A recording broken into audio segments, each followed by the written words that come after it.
ನಮಸ್ಕಾರ ಎಲ್ಲರಿಗೂ ಈ ವಿಕೆ ಡೈರೀಸ್ಗೆ ಸ್ವಾಗತ. ನಾನು ನಿಮ್ಮ ಅಂಕಿತಾ. ಈ ದಿನದ ವಿಡಿಯೋ ಶುರು ಮಾಡೋಣ ಬನ್ನಿ. ಗ್ರೀನ್ ಲಂಗ್ಸ್ ಅಂತಾನೆ ಕರೆಯುವ ಕಬ್ಬನ್ ಪಾರ್ಕ್ಗೆ ಸಿಟಿ ಲೈಟ್ಸ್ ಜಂಜಾಟದಿಂದ ಕೊಂಚ ಬ್ರೇಕ್ ತೊಗೊಂಡು ಈ ವೀಕೆಂಡ್ ಅಥವಾ ರಜಾ ದಿನ ಪ್ರಕೃತಿ ಮಧ್ಯೆ ಹೇಗೆ ನಾವು ಟೈಮ್ ಸ್ಪೆಂಡ್ ಮಾಡ್ಬೋದು ಅಂತ ಇವತ್ತಿನ ಲಾಗಲ್ಲಿ ತೋರಿಸ್ತೀನಿ. ಹೋಗೋಣ ಬನ್ನಿ. ಸೊ ನಾವು ಹೋಗಿದ್ದು ಕಬ್ಬನ್ ಪಾರ್ಕ್ಗೆ. ಅಲ್ಲಿ ನಮ್ಮ ಫ್ಯಾಮಿಲಿ ಜೊತೆ ಎಲ್ಲರೂ ಹೋಗಿದ್ವಿ. ಮಕ್ಕಳು, ಅತ್ತೆ, ಮಾವ ಆ್ಯಂಡ್ ನನ್ನ sister family and brother in loss family ಎಲ್ಲರೂ ಹೋಗಿದ್ವಿ. ತುಂಬ ಚೆನ್ನಾಗಿ ಎಂಜಾಯ್ ಮಾಡಿದ್ರು ಮಕ್ಕಳೆಲ್ಲ. ಆ್ಯಂಡ್ ನಮ್ಮ ಅತ್ತೆ ಮಾವನೂ ಕೂಡ, ಅವ್ರಿಗೂ ಯಾವಾಗಲೂ ಮನೆಯಲ್ಲಿದ್ದು ಬೋರ್ ಆಗಿರುತ್ತೆ, ಹಾಗಾಗಿ ಅವ್ರಿಗೂ ಕೂಡ ಈ ಫ್ರೆಶ್ ಏರ್, ಗ್ರೀನ್ರಿ, ಆ ಹುಲ್ಲು ಹಾಸಿನ ಮೇಲೆ ಕುತ್ಕೊಂಡು ಆರಾಮಾಗಿ ಒಂದು ಸ್ವಲ್ಪ ಹೊತ್ತು ಟೈಮ್ ಕೂಡ ಸ್ಪೆಂಡ್ ಮಾಡಿದ್ರು. ಆ್ಯಂಡ್ ಮಕ್ಕಳು ಸಖತ್ತಾಗಿ ಆಟ ಆಡಿದ್ರು ಕೂಡ. ಯಾಕಂದರೆ ನಮ್ಮ ಮನೆಗಳಲ್ಲಿ ಈ ಬೆಂಗಳೂರು ಸಿಟಿಯಲ್ಲಿ ಮನೆಯಿಂದ ಹೊರಗಡೆ ಬಂದರೆ ವೆಹಿಕಲ್ ಮೂಮೆಂಟ್ ಇರುತ್ತೆ, ಯಾವಾಗಲೂ ಯಾವುದೋ ಒಂದು ವೆಹಿಕಲ್ಸ್ ಓಡಾಡ್ತಾ ಇರುತ್ತೆ. ನಮ್ಮ ಮಕ್ಕಳನ್ನ ಫ್ರೀಯಾಗಿ ಹೊರಗಡೆ ಬಿಡೋಕ್ಕೂ ನಮಗೆ ಭಯ ಆಗ್ತಿರುತ್ತೆ. ಹೀಗಿರೋವಾಗ ನಾವೆಲ್ಲ ನಮ್ಮ ಮಕ್ಕಳನ್ನ ಫ್ರೀಯಾಗಿ ಬಿಡೋಣ ಅಂತ ಅಂದರೂ ಬಿಡೋಕ್ಕಾಗ್ತಿರಲ್ಲ. ಹಾಗಾಗಿ ನಾವು ಕಬ್ಬನ್ ಪಾರ್ಕಲ್ಲಿ ಹೆಂಗೆ ಬೇಕಿದ್ರು ಎಲ್ಲಿ ಬೇಕಿದ್ರು ಬಿಟ್ಟರು ಏನೂ ಪ್ರಾಬ್ಲಮ್ ಇಲ್ಲ. ಮಕ್ಕಳು ಖುಷಿಯಾಗಿ ಎಷ್ಟೊತ್ತು ಬೇಕಿದ್ರು ಆಡಬಹುದು. ಆ್ಯಂಡ್ ನಾವು ಕೂಡ ಮನೆಯಿಂದ ಆಡೋದಕ್ಕೆ ಅಂತ ನಮಗೆಲ್ಲ ಶಟಲ್ ಕೊಕ್ಕೋ ಆ್ಯಂಡ್ ಮಕ್ಕಳಿಗೆ ಬಾಲ್ ಎಲ್ಲ ತೊಗೊಂಡು ಹೋಗಿದ್ವಿ. ಚೆನ್ನಾಗಿತ್ತು ಎಲ್ಲ ಆಡೋದಕ್ಕೆ. ಆ್ಯಂಡ್ ನಮ್ಮ ಮನೆಯಿಂದನೇ ಲಂಚ್ ಎಲ್ಲ ಪ್ರಿಪೇರ್ ಮಾಡ್ಕೊಂಡು ಹೋಗಿದ್ರಿಂದ ನಮ್ಮ ಮನೇಲಿ ಎಲ್ಲರೂ ಒಂದೊಂದು ಬ್ಯಾಗ್ ಇಟ್ಕೊಂಡು ಹೋಗ್ತಾ ಇದ್ದಾರೆ. ನೋಡಿ ಹೇಗೆ ಇವರೆಲ್ಲ ನನ್ನನ್ನು ಬೈಕೋತಾ ಇದ್ದಾರೆ, ಯಾಕಂದರೆ ಈ ಪ್ಲ್ಯಾನ್ ನಂದೆ. ಮನೆಯಿಂದನೇ ಊಟ ರೆಡಿ ಮಾಡ್ಕೊಂಡು ಹೋಗೋಣ ಅಂತ. Come let start with our ಪುಟಾಣೀಸ್. ಎಲ್ಲರೂ ಮಾತಾಡ್ಸೋಣ.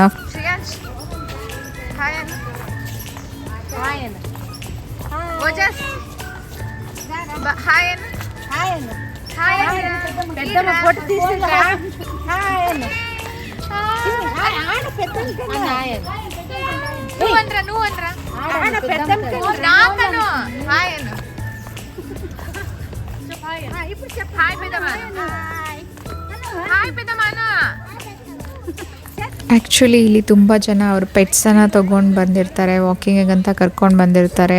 ಆ್ಯಂಡ್ ತುಂಬ ಜನ ಸ್ಕೇಟರ್ಸ್ ಎಲ್ಲ ಇರ್ತಾರೆ, ತುಂಬ ಸಖತ್ತಾಗಿ ಸ್ಕೇಟಿಂಗ್ ಎಲ್ಲ ಮಾಡ್ತಾ ಇರ್ತಾರೆ. ತುಂಬ ಜನ ಕಮ್ಯುನಿಟೀಸ್ ಲೈಕ್ ಬುಕ್ ರೀಡರ್ಸ್ ಆಗಿರಬಹುದು, ಅಥವಾ ಫ್ರೆಂಡ್ಸ್ ಬಂದುಬಿಟ್ಟು ಒಂದು ಕಡೆ ಕುತ್ಕೊಂಡು ಅವರು ಊನೋ ಕಾರ್ಡ್ಸ್ ಆಟ ಆಡೋದಾಗಲಿ, ಫ್ಯಾಮಿಲೀಸ್ ಜೊತೆ ಕುತ್ಕೊಂಡು they are spending time with each other. ತುಂಬ ಚೆನ್ನಾಗಿತ್ತು. ನೋಡಿದ್ರೆ ನಿಜವಾಗ್ಲೂ ತುಂಬ ಖುಷಿ ಆಯಿತು. ಇಂಥ ಒಳ್ಳೆ ಪ್ರಶಾಂತವಾಗಿರೋ ಜಾಗ ಅಂತಲೇ ಹೇಳ್ಬೋದು ಕಬ್ಬನ್ ಪಾರ್ಕು. ಸೊ ನೋಡಿ, ನಮ್ಮ ಮಕ್ಕಳು ಕೂಡ ಆಡ್ತಾ ಇದ್ದಾರೆ, ನಾವು ಕೂಡ ಆಟ ಆಡಿದ್ವಿ ಸ್ವಲ್ಪ ಹೊತ್ತು. ಬಟ್ ಆಮೇಲೆ ಸ್ವಲ್ಪ ಹೊತ್ತು ಆದಮೇಲೆ ನಮಗೆ ಸೆಕ್ಯೂರಿಟಿ ಬಂದುಬಿಟ್ಟು ಇಲ್ಲಿ ದೊಡ್ಡವರೆಲ್ಲ ಆಟ ಆಡಬಾರ್ದು ಅಂತ ಹೇಳಿದ್ರು. ಅಲ್ಲಿರುವಂತಹ ಗಿಡ ಮರಗಳಿಗೆ ಏನಾದರೂ ತೊಂದರೆ ಆಗುತ್ತೆ ಅನ್ನೋ ಕಾರಣದಿಂದ ಅವರು ಹೇಳಿದ್ರು. ಸೊ ನಾವು ಕೂಡ ಆಟೋದನ್ನು ಸ್ಟಾಪ್ ಮಾಡಿದ್ವಿ. ಜಸ್ಟ್ ನಮ್ಮ ಮಕ್ಕಳಿಗೆ ಆಟ ಆಡೋದಕ್ಕೆ ಬಿಟ್ಟಿದ್ವಿ. ಅವ್ರ ಜೊತೆ ನಮ್ಮ ಮಕ್ಕಳನ್ನ ಆಟ ಆಡಿಸಿದ್ವಿ ಹೊರತು ನಾವು ಆಡೋಕ್ಕೆ ಹೋಗಲಿಲ್ಲ. ಆ್ಯಂಡ್ ಈಗ ಸ್ವಲ್ಪ ಕಬ್ಬನ್ ಪಾರ್ಕಲ್ಲಿ ಕೆಲವೊಂದು ರೂಲ್ಸ್ ಮೊದಲಿಂದನೂ ಇದೆ, ಬಟ್ ಅದನ್ನು ಈಗ ಸ್ವಲ್ಪ ಸ್ಟ್ರಿಕ್ಟ್ ಕೂಡ ಮಾಡಿದ್ದಾರೆ. ಏನು ಅಂತ ಹೇಳಿದ್ರೆ, ನಾವು ಏನು ಆಟ ಆಡೋ ಆಗಿಲ್ಲ ದೊಡ್ಡವರು. ಆ್ಯಂಡ್ ಫುಡ್ ಕೂಡ ಕ್ಯಾರಿ ಮಾಡಬಾರ್ದು ಅಂತ ಇದೆ. ಬಟ್ ಸೆಕ್ಯೂರಿಟಿ ಬಂದುಬಿಟ್ಟು ನೀವೇನೇ ಫುಡ್ ಕ್ಯಾರಿ ಮಾಡಿದ್ರು, ನಾವು ಊಟ ಮಾಡೋವಾಗ ಮಧ್ಯದಲ್ಲಿ ಬಂದು ಹೇಳಿದ್ರು, ನೀವು ಕ್ಯಾರಿ ಮಾಡಿದ್ದೀರಾ, ಬಟ್ ನೆಕ್ಸ್ಟ್ ಏನೇ ಒಂದು ಪ್ಲಾಸ್ಟಿಕ್ ಆಗಲಿ ಏನೇ ಒಂದು ಬಿಡದೆ ನೀಟಾಗಿ ಎಲ್ಲ ಕ್ಲೀನಾಗಿ ಎತ್ಕೊಂಡು ಡಸ್ಟ್ಬಿನ್ಗೆ ಹಾಕಿ ಅಂತ ಹೇಳಿದರು. ಸೊ ನಾನು ಕೂಡ ಮುಂಚೆನೇ ಇದೆಲ್ಲ ಗೂಗಲಲ್ಲಿ ಚೆಕ್ ಮಾಡಿದ್ದೆ. ಹಾಗಾಗಿ ನಾವು ಒಂದು ದೊಡ್ಡ ಕ್ಯಾರಿ ಬ್ಯಾಗನ್ನು ತೊಗೊಂಡೋಗಿದ್ವಿ. ನಾವು ತಿಂದಂತಹ ಪ್ಲೇಟ್ಸ್ ಆಗಲಿ, ಪ್ಲಾಸ್ಟಿಕ್ ಕವರ್ಸ್ ಆಗಲಿ, ಕಪ್ಸ್ ಆಗಲಿ, ಪ್ರತಿಯೊಂದನ್ನು ಒಂದು ನೀಟಾಗಿ ಕ್ಯಾರಿ ಬ್ಯಾಗಲ್ಲಿ ಹಾಕಿಬಿಟ್ಟು ನಾವು ಅಲ್ಲಿ ಒಂದು ಡಸ್ಟ್ಬಿನ್ಗೆ ಡಿಸ್ಪೋಸ್ ಮಾಡಿದ್ವಿ. ನಾವು ಹೋದ ಕಡೆ ಬಂದ ಕಡೆ ಎಲ್ಲ ಕಡೆನೂ ನಾವು ನೀಟ್ ಆ್ಯಂಡ್ ಕ್ಲೀನಾಗಿ ನಾವೇ ಮೇಂಟೈನ್ ಮಾಡಬೇಕು. ಏನೇ ಅಲ್ಲಿರುವಂಥ ಸಿಬ್ಬಂದಿಗಳು ಮಾಡ್ತಾರೆ ಅಂದರೂ ಕೂಡ ನಮ್ಮ ಜವಾಬ್ದಾರಿ ಕೂಡ. ಎನ್ವಿರಾನ್ಮೆಂಟ್ ಫ್ರೆಂಡ್ಲಿ ಆಗಿರುವಂತಹ ಅಡಿಕೆ ತಟ್ಟೆಗಳನ್ನ ತೊಗೊಂಡೋಗಿದ್ವಿ. ಪ್ಲಾಸ್ಟಿಕ್ ಯಾವುದು ಉಪಯೋಗಿಸಿರಲಿಲ್ಲ. ನಾವು ಅದನ್ನು ತೊಗೊಂಡೋಗಿ ಅದರಲ್ಲೇ ನಾವು ಊಟನ ಮಾಡಿದ್ವಿ. ಮನೆಯಿಂದನೇ ನಾವು ಊಟನ ಮಾಡಿಕೊಂಡು ತೊಗೊಂಡು ಹೋಗಿದ್ವಿ. ಸುತ್ತಮುತ್ತ ಕಬ್ಬನ್ ಪಾರ್ಕಿಂದ ಹೊರಗಡೆ ಬರಬೇಕು ಅಂದರೆ ಮತ್ತೆ 1.5 ಕಿಲೋಮೀಟರ್ ನಡ್ಕೊಂಡು ಬರಬೇಕು. ಅಥವಾ ಒಳಗಡೆ ಒಂದು ಕ್ಯಾಂಟೀನ್ ಇದೆ, ಅಲ್ಲಿ ಕೂಡ ಊಟ ಮಾಡ್ಬೋದು. ತುಂಬ ರಶ್ ಇರುತ್ತೆ. ಅದ್ರ ಬದಲಾಗಿ ನಾವೇ ಈ ಥರ ಮನೆಯಿಂದ ಹೋಮ್ ಕುಕ್ಡ್ ಫುಡ್ಡನ್ನು ತೊಗೊಂಡೋಗಿ ಅಲ್ಲೇ ಕುತ್ಕೊಂಡು ಶೇರ್ ಮಾಡ್ಕೊಂಡು ತಿಂದರೆ ಇಟ್ ಈಸ್ ವೆರಿ ಬ್ಯೂಟಿಫುಲ್ ಅಂತ ಹೇಳ್ಬೋದು. ಮಕ್ಳಿಗೂ ಕೂಡ ಒಂದು ಒಳ್ಳೆ ಎಕ್ಸ್ಪೀರಿಯನ್ಸ್ ಥರ ಇರುತ್ತೆ, ಅವರು ಕೂಡ ಖುಷಿಯಾಗಿ ತಿಂತಾರೆ ಅಂತ ನಾವು ಈ ಥರ ಪ್ಲ್ಯಾನ್ ಮಾಡಿಕೊಂಡು ತೊಗೊಂಡೋಗಿದ್ವಿ.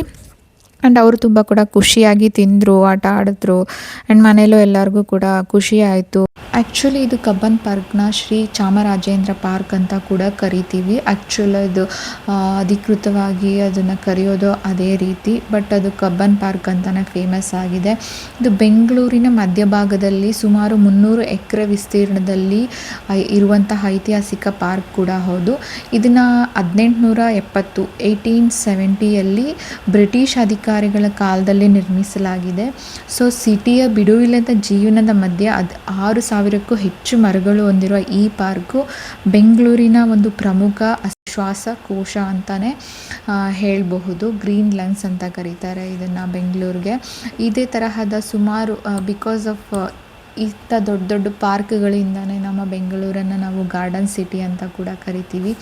ಆಮೇಲೆ ಇದು ಬೆಳಿಗ್ಗೆ 6ರಿಂದ ಸಾಯಂಕಾಲ 6ರವರೆಗೆ ಇದು ಓಪನ್ ಇರುತ್ತೆ.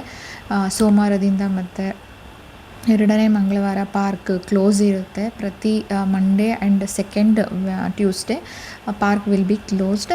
ಮತ್ತು ಇದಕ್ಕೆ ಯಾವುದೇ ತರಹದ ಪ್ರವೇಶ ಶುಲ್ಕ ಅಥವಾ ಎಂಟ್ರಿ ಫೀಸ್ ಇರೋದಿಲ್ಲ, ಉಚಿತವಾಗೇ ಇರುತ್ತೆ. ಬಟ್ ಏನಂದರೆ ಕೆಲವೊಂದು ಅಲ್ಲಿ ಇರುವಂತಹ ಸ್ಟೇಟ್ ಸೆಂಟ್ರಲ್ ಲೈಬ್ರರಿಗೆ ಯಾವುದೇ ಎಂಟ್ರಿ ಫೀಸ್ ಇರೋದಿಲ್ಲ. ಜವಾಹರ್ಲಾಲ್ ಬಾಲಭವನ ಅಂತ ಒಂದಿದೆ, ಅದು ಮಕ್ಕಳಿಗೆ ಇರುವಂಥ ವಿಶೇಷ ಆಟದ ಜಾಗ. ಇಲ್ಲಿ ಆಟದ ಮೈದಾನ, ಬೋಟಿಂಗ್ ಮತ್ತು ಪುಟಾಣಿ ಎಕ್ಸ್ಪ್ರೆಸ್, ಟಾಯ್ ಟ್ರೈನ್ ಅಂತ ಎಲ್ಲ ಇದೆ. ಇದಕ್ಕೆಲ್ಲ ಸ್ವಲ್ಪ ಎಂಟ್ರಿ ಫೀಸಸ್ ಇರುತ್ತೆ. ಆ್ಯಂಡ್ ಗೌರ್ಮೆಂಟ್ ಅಕ್ವೇರಿಯಂ ಇದೆ. ಸೊ ಅದು ಕೂಡ ತುಂಬ ಹಳೆ ಸಾರ್ವಜನಿಕ ಅಕ್ವೇರಿಯಂಗಳಲ್ಲಿ ಒಂದು. ಆ್ಯಂಡ್ 3 ಅಂತಸ್ತಿನ ಇದು ವಿವಿಧ ಜಾತಿಯ ಅಪರೂಪದ ಮೀನುಗಳು ಇಲ್ಲಿ ನಾವು ನೋಡಬಹುದು. ಹಾಗೆ ಐತಿಹಾಸಿಕ ಪ್ರತಿಮೆಗಳು ಇದೆ. ಹಾಗೆ ಸುತ್ತಮುತ್ತಲಿನ ಪ್ರಸಿದ್ಧ ಕಟ್ಟಡಗಳು ಅಂದರೆ ಅಲ್ಲಿ ಕಬ್ಬನ್ ಪಾರ್ಕ್ನ ಗಡಿಯಲ್ಲೇ ಒಂದು ಕರ್ನಾಟಕದ ಶಕ್ತಿ ಕೇಂದ್ರವಾದಂತಹ ವಿಧಾನಸೌಧ ಮತ್ತು ಹೈಕೋರ್ಟ್ ಕಟ್ಟಡಗಳ 18 ಕಚೇರಿಗಳು ಇವೆ. ಸೊ ಇದೆಲ್ಲ ಸುತ್ತಮುತ್ತ ನಾವು ಹಾಗೆ ವಿಧಾನಸೌಧನ ನೋಡ್ಕೊಂಡು ಬರಬಹುದು. ಹೋಗಿರೋರು ಹೈಕೋರ್ಟ್ ನೋಡ್ಕೊಂಡು ಬರ್ಬೋದು, ಇದೆಲ್ಲ ನೋಡಿಕೊಂಡು ಬರಬಹುದು. ಬಟ್ ನಾವು ಅದನ್ನೆಲ್ಲ ಯಾವುದೂ ನೋಡಲಿಲ್ಲ. ಜಸ್ಟ್ ಕಬ್ಬನ್ ಪಾರ್ಕಲ್ಲಿ morning to evening we spend our time ಅಂತ, ಕ್ವಾಲಿಟಿ ಆಫ್ ಟೈಮ್ ಅಂತ ಹೇಳ್ಬೋದು, ವಿತ್ ಫ್ಯಾಮಿಲಿ ಆ್ಯಂಡ್ ಕಿಡ್ಸ್. ಮತ್ತು ನೆಕ್ಸ್ಟು ನಾವು ಇಲ್ಲೇ ಊಟ ಮಾಡಿದ್ವಿ. ನೋಡಿ ನಮ್ಮ ಮಕ್ಕಳು ಇಲ್ಲಿ ನಾನು ಮತ್ತು ಕಿಶೋರು ನಾವು ಶಟಲ್ ಕಾಕ್ ಆಡ್ತಾಯಿದ್ರೆ ನನ್ನ ಮಗ ಬಂದುಬಿಟ್ಟು ನಮಗೆ ಡಿಸ್ಟರ್ಬ್ ಮಾಡ್ತಾ ಇದ್ದಾನೆ, ನಂಗೆ ಬೇಕು ಅಂತ. ಆ್ಯಂಡ್ ಅವ್ನು ಯಾವಾಗಲೂ ಅವನ ಜೊತೆನೇ ಆಡಬೇಕು. ಕಿಶೋರ್ ಬಂದುಬಿಟ್ಟು ನಾನು ಆಡೋಣ ಅಂತ ಹೋದರೆ ಬಿಡ್ತಾಯಿಲ್ಲ. ಸೊ ನಾನು ಕೊನೆಗೆ ಅವನಿಗೆ ಕೊಟ್ಬಿಟ್ಟು ಬಂದೆ, ತಗೋ ಆಟ ಆಡು ಅಂತ. ಕಬ್ಬನ್ ಪಾರ್ಕ್ ಬಂದಿದ್ದೀವಿ, ನೀವು ಎಲ್ಲರೂ ಎಂಜಾಯ್ ಮಾಡೋಣ. ಬಿರಿಯಾನಿ ಮಾಡ್ಕೊಂಡು ಬಂದಿದ್ದೀವಿ. ಆಮೇಲೆ ಚಿಕನ್ ಫ್ರೈ ಆಟಕ್ಕಂತೂ ಲೆಕ್ಕಕ್ಕಿಲ್ಲ.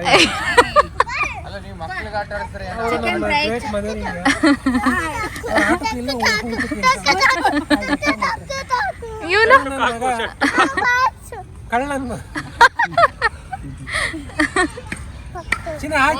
ಹಾಯ್ ಚಪ್ಪ ಇಡ್ರ చెట్టు కాకు అవుందేనా రంకి సడు అన్న ఆడినాక నువ్వు పోదు అంట. ಸೊ ನೆಕ್ಸ್ಟು ನಾವು ಊಟ ಎಲ್ಲ ಮುಗಿಸ್ಕೊಂಡು ಬಾಲಭವನಕ್ಕೆ ಬಂದ್ವಿ.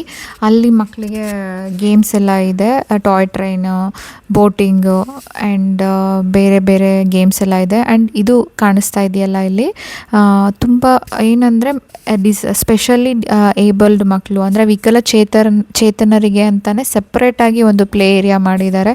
ಅದು ಕೂಡ ಒಂದು ಒಳ್ಳೆ ಥಿಂಗ್ ಅಂತಲೇ ಹೇಳ್ಬೋದು. ಈ ಥರ ಯಾವುದೇ ಪಾರ್ಕ್ಗಳಲ್ಲಿ ಮಾಡಿರೋದು ನಾನು ನೋಡಿರಲಿಲ್ಲ. And it's really good thing. Because normally ಇರೋಂತಹ ಮಕ್ಳಿಗೂ ಅವ್ರಿಗೂ ತುಂಬ ಲೈಕ್ ಅವರು ಎಷ್ಟು ಸ್ಟ್ರೆಂತನ್ನಾಗಿ ಇರೋದಿಲ್ಲ, ಅವರಿಗೆ ಕಷ್ಟ ಆಗ್ಬೋದು. ಅವ್ರಿಗೆ ಒಂದು ಸಪ್ರೇಟಾಗಿ ಒಂದು ಪ್ಲೇಸ್ ಮಾಡಿರೋದು it's really A good thought ಅಂತಲೇ ಹೇಳ್ಬೋದು. ಇದು ಯಾರು ಮಾಡಿದಾರೋ ಗೊತ್ತಿಲ್ಲ, ಇಟ್ಸ್ ರಿಯಲಿ ಗುಡ್. ಆ್ಯಂಡ್ ನೋಡಿ ಇಲ್ಲಿ ಬೋಟಿಂಗಿಗೆ ತುಂಬ ಜನ ಕ್ಯೂ ಇತ್ತು. ಸೊ ನಾವು ಅಲ್ಲಿ ಹೋಗಲಿಲ್ಲ. ಸೊ ನೆಕ್ಸ್ಟ್ ಡೈರೆಕ್ಟಾಗಿ ಈ ಥರ ಗೇಮ್ಸ್ ಆಡಿಸೋಕೆ ಅಂತ ಮಕ್ಕಳನ್ನ ಕರ್ಕೊಂಡು ಬಂದ್ವಿ. ಆ್ಯಂಡ್ ಆಡ್ತಾ ಇದ್ದಾರೆ. ಇಲ್ಲಿ ನಮ್ಮ ವಿಶು ಬಂದುಬಿಟ್ಟು ತುಂಬ ಭಯ ಪಡ್ತಾ ಇದ್ದಾನೆ, ಅವ್ರ ಮಾವ ಆಡಿಸ್ತಾ ಇದ್ದರೆ. ಆ್ಯಂಡ್ ಕೊನೆಗೆ ಅವನು ಅಲ್ಲಿಂದ ಇಳಿದ್ಬಿಟ್ಟು ನೆಕ್ಸ್ಟು ಬೇರೆ ಯೂಶ್ವಲಿ ಅವ್ರಿಗೆ ತುಂಬ ಜಾರು ಬಂಡಿ ತುಂಬ ಇಷ್ಟ ಆಯಿತು. ಅಲ್ಲೇ ತುಂಬ ಹೊತ್ತು ಆಡಿದ್ರು ಮಕ್ಕಳು. ಕಬ್ಬನ್ ಪಾರ್ಕ್ ಒಂದು ಕಂಪ್ಲೀಟ್ ಪ್ಯಾಕೇಜ್, ಫ್ಯಾಮಿಲಿಗೆ, ಫ್ರೆಂಡ್ಸ್ಗೆ ಎಲ್ಲರಿಗೂ ಒಂದು ತುಂಬ ಚೆನ್ನಾಗಿರೋವಂಥ ಪ್ಲೇಸು.